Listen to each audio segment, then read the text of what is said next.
नमस्ते, मी योगेश कुटे. लेट्सअप खबर बातमध्ये तुम्हा सर्वांचं पुन्हा एकदा स्वागत. महाराष्ट्रातील त्यातही शहरामध्ये जे वास्तव्यामध्ये नागरिक आहेत त्यांच्यासाठी एक महत्त्वाची घोषणा महसूल मंत्री चंद्रशेखर बावनकुळे यांनी आज विधानसभेमध्ये केलेली आहे. ही घोषणा आहे तुकडेबंदी कायदा रद्द करण्याची.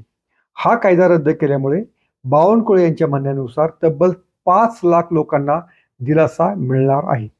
आता हा नक्की कायदा काय आहे, या कायद्याचा काय काय आता परिणाम झाले, हा कायदा आपण रद्द करणार आहोत, या बावनकुळेंच्या घोषणेनंतर त्याच्या आणखीन काय पडसाद उमटू शकतात, याबाबतचा संपूर्ण लेखाजोखा या व्हिडिओमध्ये पाहणार आहोत. कारण अतिशय महत्त्वाचा हा प्रश्न आज विधानसभेत चर्चेला आलेला होता. शिवसेनेचे आमदार अमोल खताळ यांनी एका लक्षवेधीद्वारे हा तुकडेबंदी जो कायदा आहे तो रद्द करण्याची मागणी केलेली होती. याच्या आधी काय झालेलं होतं की 10 गुंठ्याच्या आत जर तुमची जमीन असेल तर त्याचं रजिस्ट्रेशन म्हणा किंवा त्याबाबतचा 7/12 हा तुमच्या नावावर होत नव्हता, कारण तशी तरतूदच त्या तुकडेबंदी कायद्यामध्ये होती. जमिनीच्या अधिकाधिक तुकडे पडू नयेत.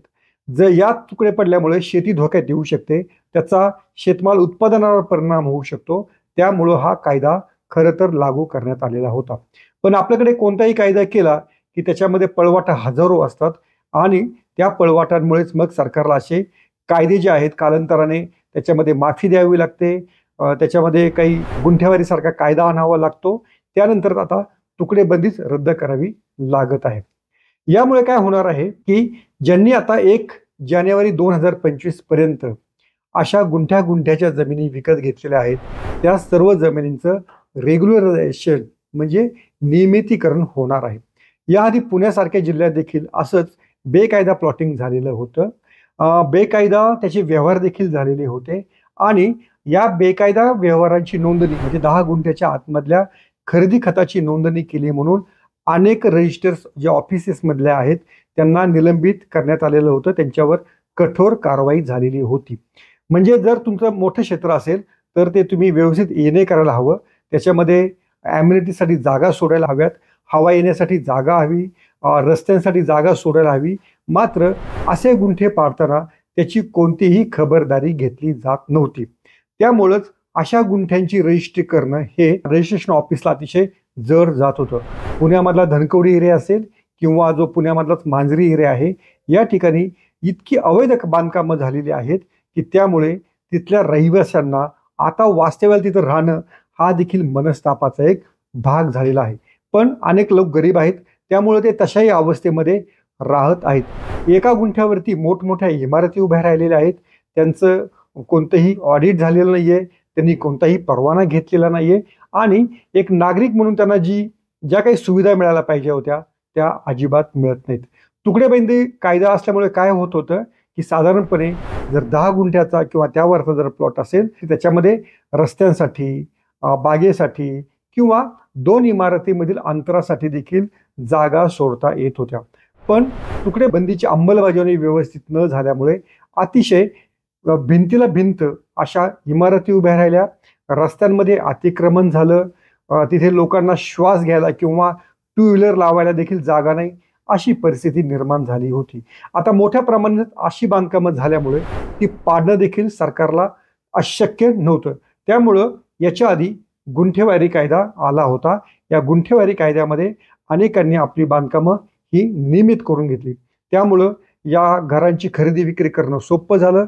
ज्याला घर खरेदी करायचं आहे त्याला बँकेमधनं कर्ज मिळणं सोपं झालं. त्याला स्वस्त दरात कर्जाचा पुरवठा होऊ लागला. मग या गुंठेवारीचा फायदा घेत अनेक बड्या जमीन एजंटांनी असं तुकडेबंदींचं उल्लंघन करत मग शहरानजीकच असं प्लॉटिंग केलं. त्यातनं देखील अशी खिचडी वसाहत निर्माण झाली. त्याच्यामध्ये कोणताही कायदा पाळला गेला नाही आणि घरं ही अशी पुन्हा एखाद्या झोपडपट्टीसारखीच अनेक ठिकाणी उभारली गेली. आता संख्या प्रचंड असल्यामुळं सरकारला त्याच्या विरोधात काही करता येत नव्हतं. पण कायदा तर हा कागदावरती अस्तित्वामध्ये होता.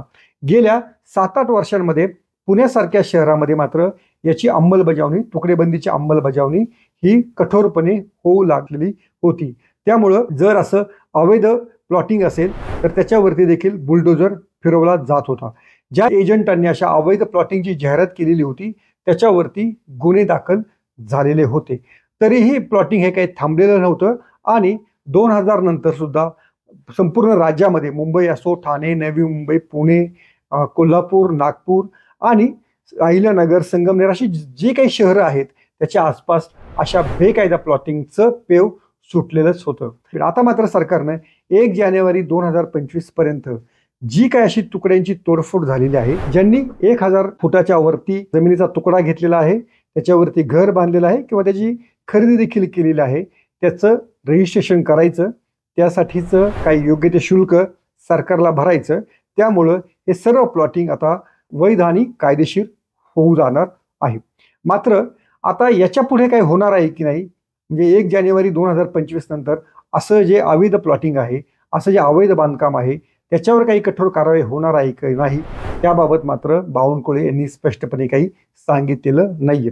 त्यांचं म्हणणं असं आहे की हे जे अवैध बांधकाम झालेलं आहे 1 जानेवारी 2025 पूर्वीचं, ते रेग्युलराईज करण्यासाठी आम्ही एक प्रक्रिया करणार आहोत. ती अतिशय सोपी असेल, सुटसुटीत असेल, नागरिकांना त्यासाठी कोणाकडे हेलपाटे मारावे लागणार नाहीत. त्यामुळं एजंटामार्फतच गुंठेवारी करा किंवा एजंटामार्फतच त्यासाठीची कागदपत्र महापालिकाकडे किंवा नगरविकास अधिकाऱ्यांकडे दाखल करा, याची त्यांना सक्ती राहणार नाही. आता हे सोप्या म्हणजे अतिशय स्वयंघोषित अशा प्रकारचंच मला त्यांना ते करावं लागेल की माझं असं असं बांधकाम झालेलं आहे, मी असं असं प्लॉटिंग खरेदी केलेलं होतं, असं एक छोटं घोषणापत्र किंवा प्रतिज्ञापत्र दिल्यानंतरच हे इतक्या सोप्या पद्धतीनं करायचाच हा सरकारचा विचार असावा. अर्थात ठीक आहे, आता अनेक बांधकामं झाली असल्यामुळे आणि मोठी लोकसंख्या असल्यामुळे सरकारला ती पाडता येणं अजिबात शक्य नव्हतं. त्यामुळं ठीक आहे, आत्तापर्यंत ज्यांनी बांधलेली आहेत त्यांना आपण दिलासा देऊया, तुकडेबंदी कायदा रद्द करूया. पण हा तुकडेबंदी कायदा कुठे रद्द होणार आहे हे महत्त्वाचं लक्षात घ्या. तो शहरी भागापुरता, म्हणजे पुण्यासारखं शहर असेल आणि त्याच्यापासून 5 किलोमीटरपर्यंत जर हद्द असेल तर त्या ठिकाणी तो रद्द होऊ शकतो. ज्या ठिकाणी महापालिका आहे त्या ठिकाणी 5 किलोमीटरपेक्षा जास्त ती नागरी हद्द समजली जाते. दुसरी गोष्ट, PMRDA, MMRDA किंवा नागपूर सुधारणा ट्रस्ट असे जे प्राधिकरण आहेत, म्हणजे समजा PMRDचा जर एखादा विचार केला तर मावळ तालुक्याची हद्द म्हणजे अगदी खंडाळ्यापासून तर शिरूर तालुक्यापर्यंत आणि इकडे खेडपासून भोरपर्यंत अशी फार मोठी हद्द आहे आणि त्या ठिकाणी मोठ्या प्रमाणात असं अवैध प्लॉटिंग झालेलं आहे. त्यातनं लोकांनी खरेदी विक्री केलेली आहे.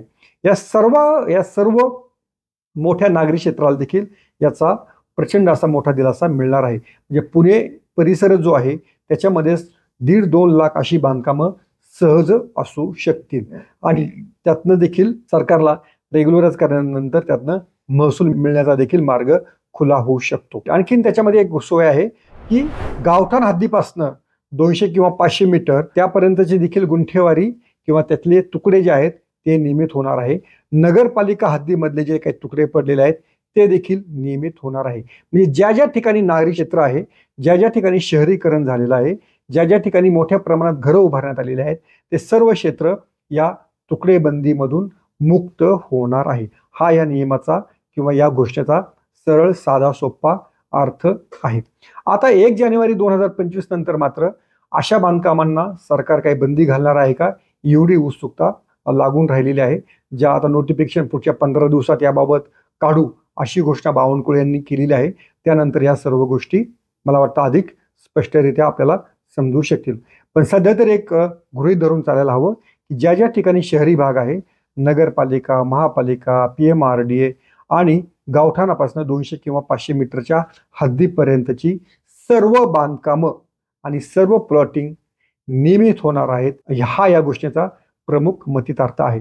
आता याच्यामुळे बजबजपुरी वाढेल, याच्यामुळे नागरी सेवा देण्यामध्ये सरकार देखील कमी पडू शकेल. अनेकदा जर दुर्घटना घडल्या तर तिथपर्यंत मदत पोहोचवणं देखील अवघड होऊ शकेल. या साऱ्या बाबी आहेत. पण तिथं असल्या तरी सरकारनं हा निर्णय घेतलेला आहे आणि लोकसंख्या प्रचंड असल्यामुळे सरकार देखील हातबल होतं हे देखील तितकंच स्पष्ट आहे. त्यामुळं या निर्णयाचा फायदाच मोठ्या प्रमाणात जनतेला होऊ शकतो. तुम्हाला याबाबत काय वाटतं ते आवर्जून सांगा. लेट्स फॉलो करायला विसरू नका. धन्यवाद. सोशल मीडियाच्या भाऊ गर्दीत विश्वासार्हतेने चकाकणारे नाव म्हणजे लेट्सअप मराठी. सगळ्या नागरिकांना ती स्पीच ती लेट्सअप वरील मुलाखती म्हणजे विचारांचा खजिना. त्यानंतरच्या निवडणुकीमध्ये मला सोडून गेले. बातम्या केवळ वस्तुस्थिती सांगणाऱ्या, न प्रोपोगंडा, फक्त जनतेचा अजेंडा. क्योंकि आने वाला कल जाने वाला है, जाने वाला कल आने वाला है. राजकारण, मनोरंजन असो की क्रीडा क्षेत्र, महाराष्ट्राची स्पंदने संवेदनशीलतेने टिपणारे माध्यम म्हणजे लेट्सअप मराठी. जगासोबत एक पाऊल पुढे राहण्यासाठी लेट्सअपचे ॲप, सोशल मीडिया आणि वेबसाईट सोबत कनेक्टेड रहा.